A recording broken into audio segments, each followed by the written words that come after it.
नौजवान जब कोई हो जाता है तो उसकी सोचें जवान हो जाती हैं। नौजवानों से माजरत के साथ नबी पाक अलैहिस्सलाम ने नौजवानों की हुकूमत से पनाह मांगी,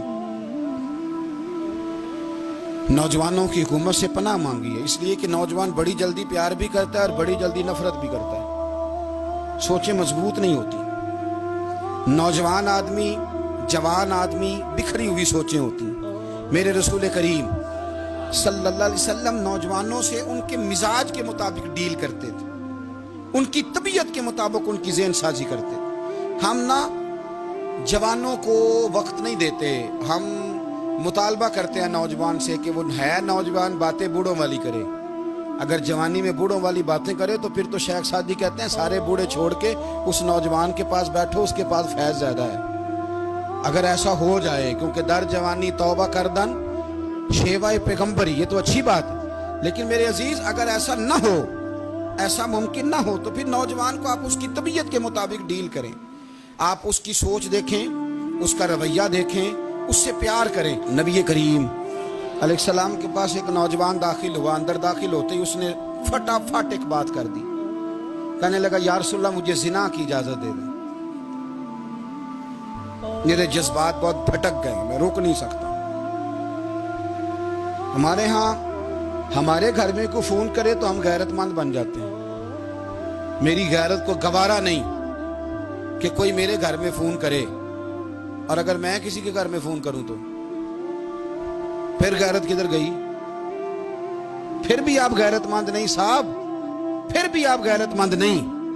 अगर आप किसी के घर फोन करते हैं तो आप गैरतमंद नहीं, तो याद रखें अगर आप ये हरकत कर रहे हैं तो फिर आपको भी थोड़ा एहसास होना चाहिए ना। नबी करीम सल्लल्लाहु ताला अलैहि वसल्लम से उसने कहा मुझे जिना की इजाजत दे दे। हुजूर फरमाने लगे आगे आ जाओ। हजरत उमर कहते मुझे बड़ा गुस्सा था, मेरा दिल कर रहा था उठूं और 2 थप्पड़ मारूं इसे।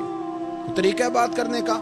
हुजूर ने बुलाया, पास बिठाया, थपकी दी, फरमाया एक बात तो बता, तेरे सवाल का जवाब फिर देता हूं, एक बात तो बता। या रसूल अल्लाह सल्लल्लाहु अलैहि वसल्लम इरशाद फरमाइए। हुजूर फरमाने लगे तू पसंद करता है कि तेरी बहन के साथ कोई जिना करे? पसंद करता है तू कि तेरी बहन के साथ कोई जिना करे? कहने लगा हुजूर मैं बात भी सुनना पसंद नहीं करता। तेरी बेटी के साथ? कहने लगा हुजूर जुबान उसकी खींच लूंगा जो ये बात करेगा। कहा तेरी माँ, तेरी पुप्पी, खाला का? हुजूर खबरदार, किसी बंदे को मैं इजाजत नहीं दूंगा। तो रसूल करीम फरमाने लगे जिससे तू जिना की इजाजत मांग रहा है वो भी तो किसी की बहन है ना, वो भी तो किसी की बेटी है। जो गैरत, जो हमीयत तुझे अपने घर के बारे में आती है वो दूसरे के बारे में क्यों नहीं आती? जब नबी करीम ने उस नौजवान को उसके मिजाज के मुताबिक समझाया तो उसकी आंखों में आंसू आ गए। अर्ज करने लगा या रसूल अल्लाह सल्लल्लाहु ताला अलैहि वसल्लम, हुजूर जिना की इरादा तो एक तरफ, आज के बाद मेरी जुबान पर इसका नाम भी नहीं आएगा। आप सामने वाले की नफ्सियात को देखें, आप अपने मूड में ना रहें। मुझे बड़ी अच्छी तरह याद है एक दफा ना मस्जिद में एक बच्चे ने ना आधी बाजुओं की शर्ट पहन के नमाज पढ़ी। एक बाबा जी ने उनको ना मना किया, कहते पूरा कपड़े पा के आया कर, पता नहीं तुम्हें? वो कहने लगा, बच्चा कहने लगा नमाज हो जाती है, बाजू आप फोल्ड करके ऐसे करके, बड़े बाजुओं फोल्ड करके पढ़ेंगे तो कराहत है, लेकिन वैसे भी आधे बाजुओं वाली शर्ट में नमाज हो जाती है, लेकिन अच्छा अमल नहीं।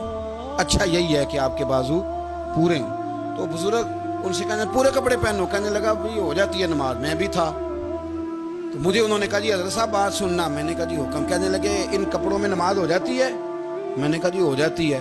कहते लगता है मुंडा चौधरीयां दा है, मुंडा लगता है चौधरीयां दा। फटाफट उसी वक्त उन्हीं पैरों पे मैं कह दी है वाकई चौधरीयां दा बच्चा।